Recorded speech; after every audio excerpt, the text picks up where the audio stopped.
दोस्तों आज के इस एक छोटे से वीडियो में हम लोग एप्लीकेशन लिखना सीखेंगे। यदि आपको एप्लीकेशन लिखने में किसी भी प्रकार का दिक्कत है तो वीडियो को शुरू से अंत तक देखिएगा।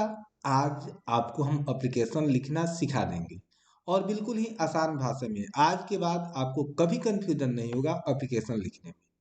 दोस्तों आपके सामने जो आपका बोर्ड एग्जाम है अभी हाल ही फिलहाल, यदि आप किसी बोर्ड एग्जाम की तैयारी कर रहे हैं तो बहुत ही स्पेशल वीडियो है आपके लिए। तो दोस्तों इस वन वीडियो में क्या सीखेंगे हम लोग, सबसे पहले सीखेंगे आपका जो है राइट ऑन एप्लीकेशन। क्या सीखेंगे दोस्तों? Right on application. तो यहाँ पे जो आपका एप्लीकेशन होगा टू द हेडमास्टर या प्रिंसिपल। अब देखिए यहाँ पे हेडमास्टर, जब यदि आप हाई स्कूल के एग्जाम में है, हाई स्कूल में है, हाई स्कूल में आपको लिखना है कोई एप्लीकेशन, तो वहाँ पे तो आपको क्या लिखना होगा? हेडमास्टर। लेकिन यदि आप कॉलेज में है या किसी प्राइवेट स्कूल में है तो आप क्या लिखेंगे दोस्तों? प्रिंसिपल। और हाई स्कूल में है तो स्कूल लिखेंगे, और नहीं तो कॉलेज में है तो आपका कॉलेज लिखेंगे। अब जिस चीज के लिए एप्लीकेशन है वो पॉइंट यहाँ पे रहेगा। जैसे हम लोग जैसे write an application to the principal या हेडमास्टर फॉर एडमिशन, एडमिशन के लिए लिखना है, या ट्रांसफर सर्टिफिकेट के लिए लिखना है, या फ्री स्टूडेंटशिप के लिए लिखना है, या for leave on the ground of illness, या मैरिज, ब्रदर्स मैरिज या सिस्टर्स मैरिज, तो किसी के शादी के लिए लेना है, या इलनेस, इलनेस में आपकी खुद बीमारी हो या अपने परिवार के किसी व्यक्ति सदस्य के बीमारी हो, उसके लिए यदि आपको छुट्टी लेना है तो उसको भी हम सीखेंगे इसी वीडियो में। उसके बाद है पुअर बॉयज फंड। तो ये सारे एप्लीकेशन हम एक इस छोटे से वीडियो में सीखेंगे। इसके लिए दोस्तों आपको बस वीडियो को शुरू से अंत तक देखना है और अपना एक सुंदर सा नोट्स बना लेना है, और तब एक बार इसका प्रैक्टिस कर लीजिएगा और बड़ी ही आसानी से तब आप परीक्षा में एप्लीकेशन लिख पाइएगा। तो दोस्तों आगे बढ़ने से पहले यदि आप इस चैनल पे नए हैं तो प्लीज चैनल को सब्सक्राइब कर लीजिए, ताकि कोई भी वीडियो भी डालें तो आपको नोटिफिकेशन मिल पाए। और एक लाइक और एक शेयर आप अभी कर दीजिए तुरंत। तो आगे बढ़ते हैं। पहला एप्लीकेशन है कि अब देखिए एप्लीकेशन का दोस्तों हम पहले फॉर्मेट समझ लेते हैं। देखिए जैसे आप जो टू लिखेंगे, क्या लिखेंगे दोस्तों? आप जो टू लिखेंगे, 1 मिनट दोस्तों, थोड़ा सा इंक सेट कर लें। तो जो आप टू लिखेंगे उसके पास आप कॉमा का प्रयोग नहीं करेंगे, याद रखिएगा। और इसी के नीचे आप इसको लिखते रहेंगे। जैसे आप एप्लीकेशन में यहाँ पे टू लिखे, उसके नीचे आ गए द प्रिंसिपल। प्रिंसिपल में देखिए आपका ए मिस ना हो दोस्तों। प्रिंसिपल यदि आप हाई स्कूल में है तो आप यहाँ पे लिखिए टू द हेडमास्टर। अब यहाँ पे कॉमा रहेगा, आपका जो भी स्कूल कॉलेज का नाम हो यहाँ पे आप लिखेंगे, पता एड्रेस दे देंगे आप। अब ये जो डेट यहाँ पे लिखा गया दोस्तों, इस डेट को आप यहाँ भी लिख सकते हैं, यहाँ भी लिख सकते हैं, या यहाँ पे अंत में आप लिख सकते हैं। ठीक है दोस्तों। अब अगला पॉइंट है जो सब्जेक्ट का है। क्या है दोस्तों? सब्जेक्ट। Subject application for. अब यहीं पे आपको बदलना है एप्लीकेशन फॉर। अब जिस चीज के लिए एप्लीकेशन आपके एग्जाम में पूछा जाएगा या आपको लिखना है वही चीज यहाँ पे आपको लिखना है। ठीक है दोस्तों। और याद रखिएगा यदि कॉलेज है तो कॉलेज, स्कूल है तो स्कूल यहाँ पे लिखेंगे। उसके बाद यहाँ पे आप लिखिए सर या मैडम। अब सर या मैडम लिखेंगे, अब किसके पास लिखना है तो क्लियर तो है नहीं, इसलिए सर या मैडम दोनों लिखना बेटर है। अब इसके तुरंत इसी के सामने आएंगे, अब अपना एक कॉपी का चौथाई मोड़ लेंगे और मोस्ट हुम्बली एंड रिस्पेक्टफुली, मतलब सविनय पूर्वक, आदर पूर्वक, I beg to state that, मैं कहता हूँ। यहाँ से आपका जो बदलेगा दोस्तों, ये एप्लीकेशन का जो फॉर्मेट है आपका सेम रहेगा। जो बदलेगा ये आपका बदलेगा सब्जेक्ट, जो आप जिस चीज के लिए छुट्टी ले रहे हैं, और ये पार्ट आपका बदलेगा। क्या बदलेगा दोस्तों? ये जो पार्ट इसमें आपको दिखाई दे रहा है यही मैटर है, यही पार्ट आपको बदलना है, और ज्यों का त्यों सब रहेगा। उसके बाद क्या रहेगा आपका? यूर ओबेडियंटली,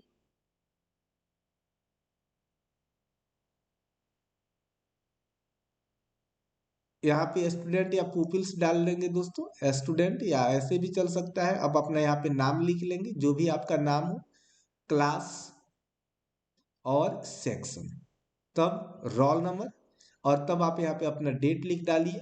और यहाँ पे डालनी है तो फिर डालने की कोई जरूरत नहीं।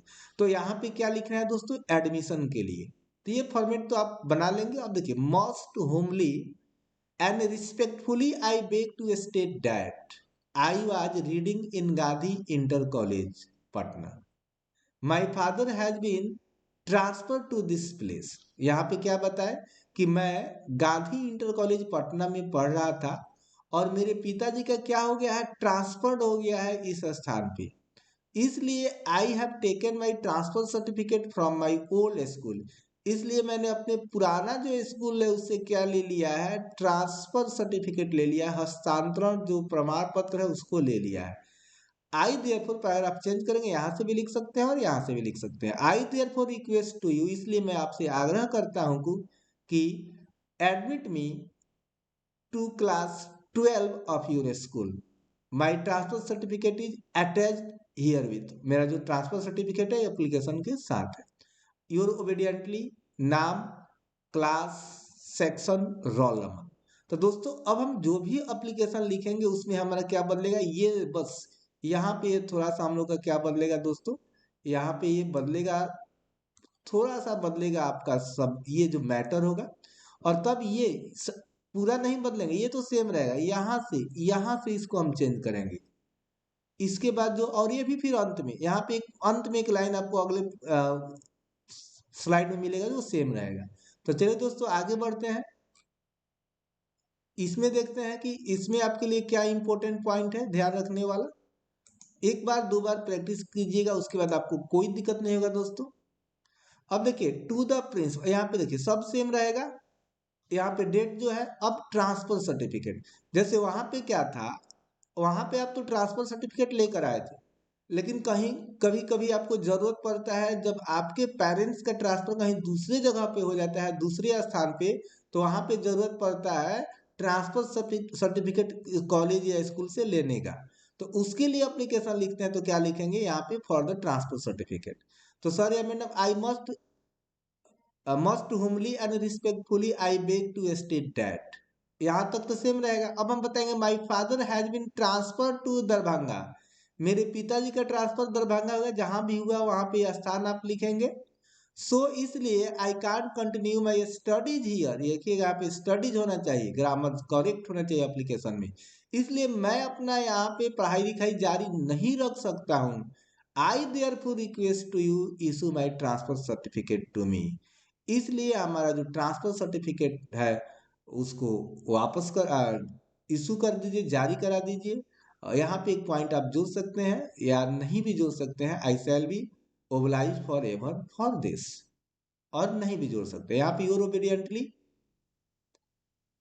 Name, class, section, roll number, ठीक है दोस्तों।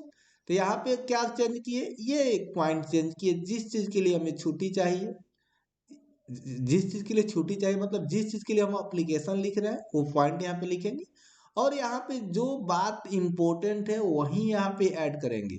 बड़ी ही सिंपल शॉर्ट रखिएगा, आपका एप्लीकेशन हो जाएगा, क्योंकि आखिरी समय में आप बहुत बड़ा नहीं लिख सकते हैं, और ये सब्जेक्ट मैटर तो आपके पास इंग्लिश लिखने की थोड़ा बहुत क्षमता है, टेंस वॉइस नरेशन पढ़े हैं तो बड़ी ही आसानी से लिख पाएगा। तो चलिए दोस्तों आगे बढ़ते हैं, अगला एप्लीकेशन देखते हैं कि एक इसमें क्या है दोस्तों। इससे संबंधित आपके बोर्ड एग्जाम में जरूर आते हैं, उन्हीं को माध्यम बनाकर हम ये एप्लीकेशन तैयार किए हैं।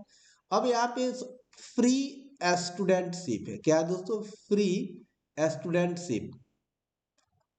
तो यहाँ पे क्या रहेगा कि must homely and respectfully I beg to state that my father is a poor government employ, यहाँ पे मेरे पिताजी हैं, या फिर यहाँ पे दोस्तों टी छूट गया है, फादर ऐसे आप लेटर शुद्ध कर लीजिए थोड़ा सा।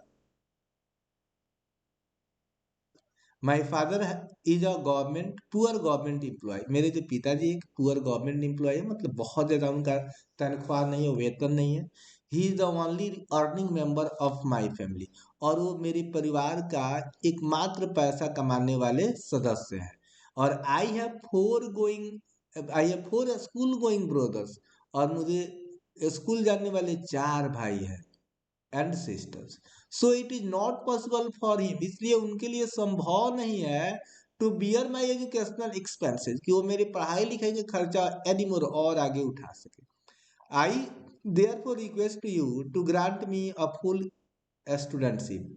इसलिए मैं आपसे आग्रह करता हूं कि आप मेरा फ्री स्टूडेंटशिप प्रदान कर दीजिए। I shall be oblige to you for this. इसके लिए मैं आपका आभारी रहूंगा। इस वर्ड को, इस सेंटेंस को आप हर एप्लीकेशन में जोड़ सकते हैं। छोटा रखे हैं ताकि आपको याद हो जाए। कोई दिक्कत है तो आप एप्लीकेशन याद करके भी जा सकते हैं। ये चीज तो आपका सेम रहेगा। ठीक है दोस्तों, तो आगे बढ़ते हैं और अगले पॉइंट में लेते हैं। अगला स्लाइड देखिए क्या है इसमें एप्लीकेशन। इसमें एप्लीकेशन जो लिखना है दोस्तों, वो लिखना है on the ground of illness. यहाँ पे इलनेस लिखना है, on the ground of illness. ये आपकी खुद की बीमारी पर है। यहाँ पे यदि घर के किसी सदस्य की हो तो वहां पे उस सदस्य का नाम लिख देंगे, on the ground of my father's illness. Most humbly and respectfully, I beg to state that I am not in a condition to come to the school since I am suffering from fever. देखिए दोस्तों, यहाँ पे जो matter है इसी चीज से relate करके यहाँ पे आपका जो पॉइंट यहाँ पे आएगा। जैसे यहाँ पे हम क्या लिखे हैं कि I am not in a condition to come to the school since I am suffering from fever. चूंकि मैं बुखार से पीड़ित हूँ, इसलिए मैं एक ऐसे कंडीशन में नहीं, स्थिति में नहीं हूँ कि स्कूल आ सकूं। I have been prescribed by my family doctor to take proper rest for at least 10 days. और मेरा जो फैमिली डॉक्टर है उसके द्वारा सलाह दिया गया है कि मुझे कम से कम 10 दिनों की क्या चाहिए दोस्तों, रेस्ट चाहिए, 10 डेज।